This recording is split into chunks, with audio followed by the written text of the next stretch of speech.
Electric eels are proving to be very elusive, and large rivers have too many places to hide. A farmer called Milton knows the perfect place where electric eels could be trapped. I'm going to fish in a small lake which got cut off when the water levels dropped at the start of the dry season.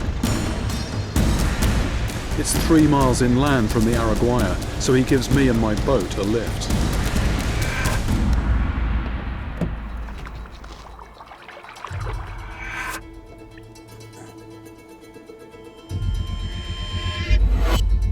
Electric eels come up for air every 10 to 15 minutes.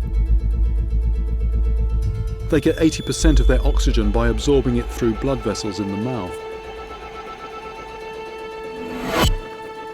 If I pick up a signal and wait, I'll know I'm in the right position to spot one when it comes up to breathe.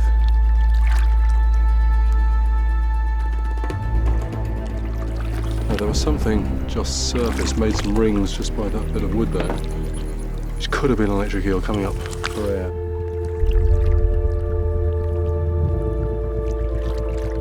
I'm not hearing anything. I've swept the entire lake with no success. Well, this equipment worked very well in the tank, but it's not really picking up anything here that I can recognise as being definitely electric eel. So I think I'm going to return to doing what I know best, and that is getting a line in the water. Next to the lake is a small pond. Milton tells me it's full of a toothy fish called Triera, which he says is good for bait. He gives me a bamboo rod to catch them as the locals do.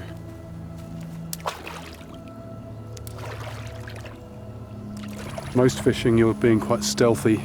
You're creeping up, you're putting the bait in the water quietly. Triera are very inquisitive. They lie in shallow water, and if they hear a sound, rather than head in the opposite direction, they actually come and investigate.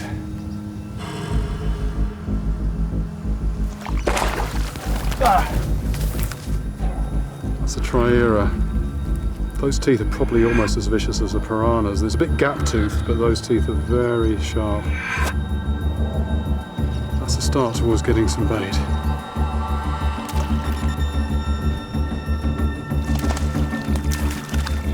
Unlike electric eels, Triera are proving incredibly easy to catch.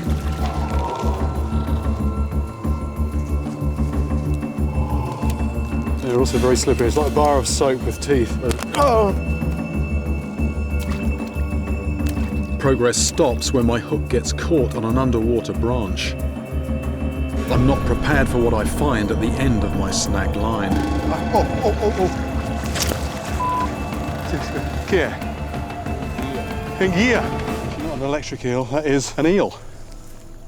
This is a musum. It may look like a true eel, but it is in fact another elongated fish. For a moment there, I was worried. I saw this long snake-like thing on the line, and I wasn't hanging around to have a closer look. I was out of the water. If this was an electric eel this size, that could be potentially fatal. Strange sort of admission to make. I'm actually glad that wasn't the fish that I was after.